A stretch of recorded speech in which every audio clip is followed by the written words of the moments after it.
When I think of the word intimacy or intimate, I think of a feeling. Trust. Love. Warmth. Openness. Comfort. Closeness.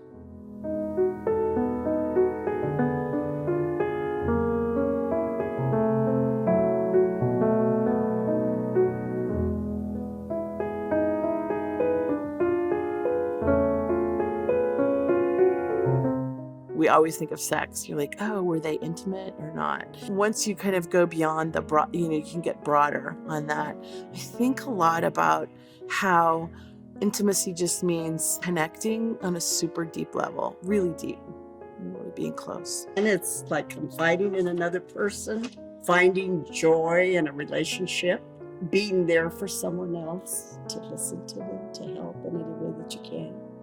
When you feel comfortable with somebody, you're able to completely be yourself with no reservations, with no expectations of who you should be or how you should act. You're being intimate with somebody. What I think intimacy is a feeling that's conjured up from the other through experience of the senses. It's a feeling, it's a place, it's a thing.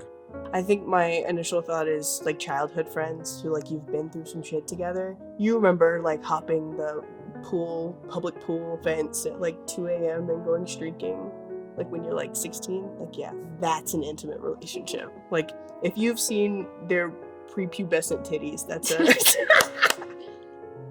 Years ago, I wrote a piece about how moms don't really notice when they're getting connected to other moms. They're just living their lives together. And then it's over the course of 1,000 coffees and 65,000 play dates. And all of a sudden, this is one of your closest, deepest friends.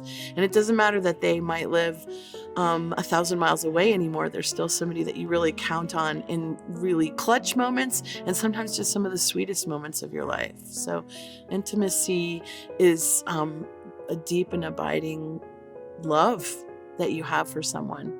You have kids, you have your job, we have a lot of stress. So it's not necessarily a daily thing, but we get to have one-on-one time and have good conversation and feel close. And so that's how we achieve it.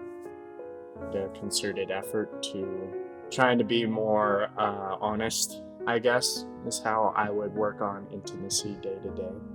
I feel in a perfect world, you can experience intimacy in every aspect of your life. I know for myself, going to work, I have a deep connection with the people that I work with the job that I do. Everything they're okay with, and I know their boundaries, which is something that's extremely important when discussing intimacy, since I do work in the kitchen. We're able to wake up to each other every day. It's really nice, and it's a moment that we get to share together every morning to recognize our closeness, not only in proximity, but like in our hearts, I guess. Oh, that sounds so cheesy. But yeah. Sometimes I take a shit with the door open. Like that's pretty intimate. Being intimate with myself would be like, I sit down every day and I do my makeup and like I have this routine of loving myself. I have a cabin that's been really, I feel like that's my intimate space because it's been like in my family for a long time. And I recently shared it with Nate and he was able to come with my family and like hang out there, and it was like a very important moment to me because I understand both of them really well, and to have those things merge, it was like magical for me. I have my own intimate spaces that I like to keep to myself or invite very few people into. One of my rooms, I have a creative space of sorts where I paint, I draw, I play music, whatever I do. And it fills me with just that silence that I want and that comfort. When you have like just good memories that you can think back on, I feel like that's an intimate connection with something. Like in the same way that I like have like an intimate connection with like my childhood bedroom or my first car. I feel like I have an intimate relationship with art. It's creating something and it's very personal. And you're putting a piece of your heart and soul into something that's very intimate to share with someone else. Since I'm a greeter at church, I enjoy people. I enjoy greeting them and seeing them smile, and they obviously like to be recognized. We all do. We have that need. I feel like it depends on like how receptive the other person's being. Intimacy and closeness are kind of a two-way street. You have to feel that the other person wants to get close to you just as much as you want to get close to them, or else it kind of breaks down and you can't really communicate the way you want to. I enjoy being close to everybody, anyone. I like making friends in bars and just like having that like connection with strangers. If they like sit there and talk to me and like have a connection with me, then I don't know, I do like a mental flip. So I'm like, oh, okay, this person is cool. I'm a really gregarious person, and and I feel that, you know, like we don't connect enough to people anyway. My day job is downtown, and we walk by some sketch people a lot, and yet I really feel like when you acknowledge them just as a human, it does, you know, like it humanizes them, whether you're connected right away and you know them forever and ever, or you've never met them before. We have this expression from South Africa called Ubuntu that we say and we use a lot at Amy Beale. And it means my humanness recognizes the humanness in you. That way we can't do damage to each other. I recently celebrated 5 years of a friendship with someone, and we realized, like, oh my God, it's been like years. And it's a weird eye-to-eye connection, and it's a very sincere hug. It's a little corny for a minute. I think hugging's really intimate, especially because like we don't hug each other that much, so it's like they just come up behind you and give you a hug. It's like, oh, they love me still. A couple weeks ago, we were just in our living room. She was kind of like stressed or sad. She's like, can I have a hug?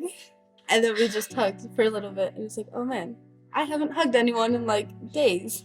That was kind of nice. I think that's like one of the most intimate experiences you can have, is like when you don't realize that you're sad or stressed out, and then you start crying when someone hugs you because you're like needed that place to release. And especially when like you're so comfortable with the person that you can allow yourself to just break down like that.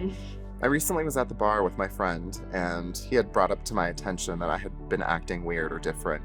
We had a very deep conversation about what is going on in my life, and it just ended with him putting his hand on mine, and just the feeling was just acceptance, love, and being cared for. We really kept having these big plans to hang out with a bunch of people, and then it ended up just being us. Yeah, we ended up going dancing just us. Yeah, it was fun.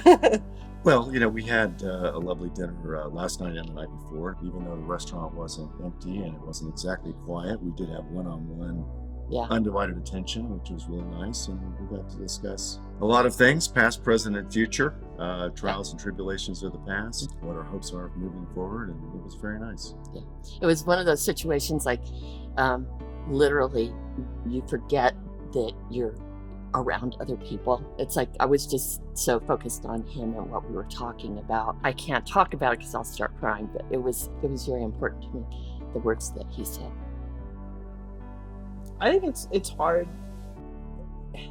This is I'm almost uncomfortable with this, but I think it's a little harder to be intimate in public as a gay couple.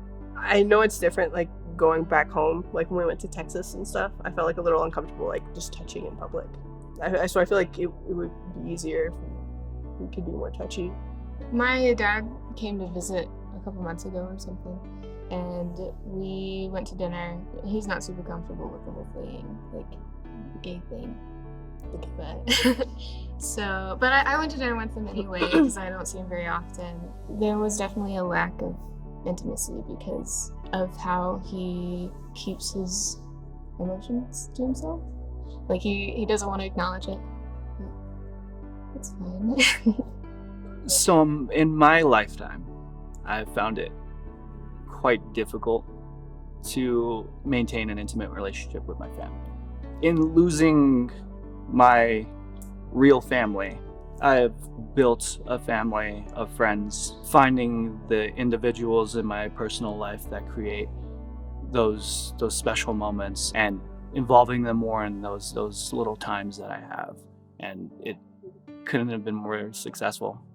I was married to my first husband 60 years, and he passed away. And then Jim and I met, and his wife passed away 4 months after my husband did. So Jim and I met at church, and we ended up getting married. I never thought I'd get married at the age of 80, but I did. We were friends for years before we even started dating. And I always just appreciated his sense of humor. He's smart, he's funny. And that, I think, is kind of the bedrock. You're hilarious. I think this is what I'll say. I think, in my experience, intimacy changes over time. And we've been married 29 years. And when we were first together, intimacy was much more about being together, feeling that kind of close and a lot of physical closeness. But as we've been married longer, intimacy to me feels like I know that he knows me really well. That's why I trust him. I'm so lucky because I have jobs that I love. I have kids that, believe it or not, are fantastic. And I have really great friends and family. So for me, it's that quick little phone call, just checking in on my sister, coffee with my son in the morning. It's just cuddling my daughter before she goes to bed. It's sharing something really funny throughout the day with my partner. They're little tiny moments, not like this big, broad, expansive experience. It's like the little tiny bits that get woven together. I think at its core level, intimacy is this connection between physical and emotional, whether it's between people that you care about, your family, your loved ones, boyfriends, girlfriends, or even just friends or coworkers. You can tend to find some level of intimacy within that. And sort of this connection, this intertwining connection between the physical and emotional, as well as this sort of ongoing conflict between the two.